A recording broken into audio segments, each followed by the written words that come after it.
Okay, it's 3 in the morning. It's April 21, 2017. It's Friday.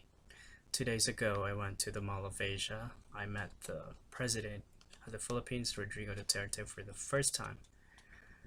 And tonight, I'm going back to the Mall of Asia to watch the MMA event titled One Championship Kings of Destiny live. It's going to be my first time to watch an MMA fight live. So today I'm going to give you my predictions. It's going to be my first time to give predictions prior to an MMA event as well. There will be 10 matches at One Championship Kings of Destiny. So I'm going to give you scores. I'll give you the percentages of the likelihood I think each fighter is going to win the fight. Most of the fighters are actually from the Philippines, but I tried my best to disregard the nationalities of the fighters so as to avoid bias. I'm not going to explain to you how I came up with the percentages, but I of course considered their MMA record, but I put more importance on their record from 2015 to present than their record before 2015. I also considered how they won, how they lost, who they lost to, and who they defeated. So there, let's start, shall we? Yes, let's start with the atomweight division. It's under Gina Inyong and Natalie Hills, both from the Philippines. I'm giving Gina Inyong 80% and Natalie Hills 20%. My winner is Gina Inyong. Under the strawweight division, there are two matches. First is between Michelle Nicolini from Brazil and Irina Mazepa from Russia. I'm giving Michelle Nicolini 40% and Irina Mazepa 60%. My winner is Irina Mazepa. Also under the strawweight division, Robin Catalan and Jeremy Miato, both from the Philippines. I'm giving Robin Catalan 10% and Jeremy Miato 90%. Under the flyweight division, there are two matches. First, between Danny Kingan from the Philippines and Muhammad Aiman from Malaysia. I'm giving Danny King at 70% and I'm giving Muhammad Aiman 30%. My winner is Danny Kingan. Also under the flyweight division, Eugene Tucaro from the Philippines and Stefera Hadian from Indonesia. Eugene Tucaro is actually my neighbor. His house is around 10 to 15 meters from my apartment. It's on the same street.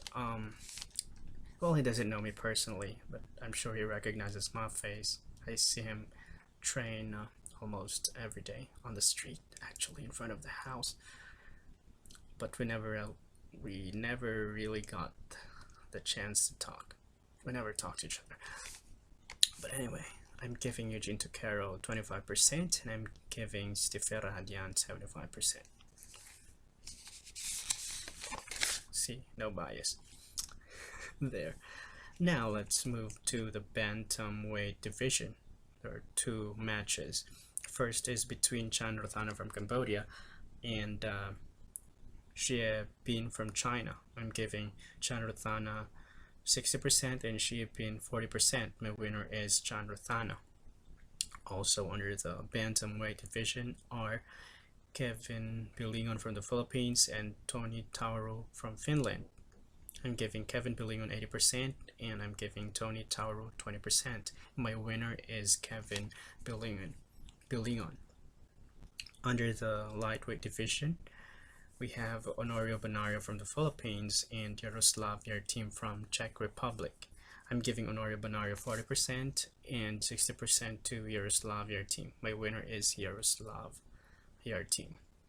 Under the featherweight division, we have Christian Lee from Singapore and Jian Pingwan from China. I'm giving Christian Lee 80% and Jian Pingwan 20%. My winner is Christian Lee. And now we have the main event. It's between Eduard Folayang from the Philippines and Ting from Malaysia. This is the first time that Folayang is defending his championship title. This is kind of difficult for me actually. I and Folayang came from the same city and province and town actually. As a senior member of Team Lakay, Folayang is from Baguio City. Baguio City is also where my friend Mark Striegel has been residing since 2011. Mark Striegel is the first MMA fighter to defeat Ting, and they're not big fans of each other. So it should be very easy for me to just say Folayang is going to win this fight and Ting is going to lose, but as I said, trying to avoid bias, I cannot underestimate also the possibility that Ting is going to make history as the first fighter to win a championship title for his country, Malaysia. It's not impossible, considering also that Ting defeated all of his previous Filipino fighters, of course, except Mark Striegel. Mark Striegel defeated him in 2012, but then after Striegel, Ting defeated all of his Filipino opponents, namely Rolando D in 2012, Edward Kelly in 2014, Gary Bullis in 2015, Honorio Bonario in 2015, Eric Kelly in 2016. That makes Eduard Folayang the 7th Filipino opponent of Ting.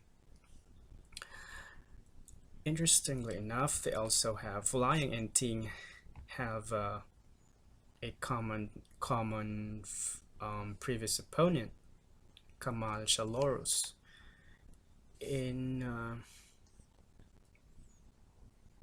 On February 10, 2017, Ting defeated Kamal Shalorus. In 2013, let me do that again. Ting defeated Kamal Shalorus on February 10, 2017 via split decision. In 2013, Kamal Shalorus defeated Folayang via a unanimous decision. So that's one thing to consider as well. Ting has 13 wins and 3 losses, 0 draws. Eduard Folayang has 17 wins, 5 losses, 0 draws. So what's my score?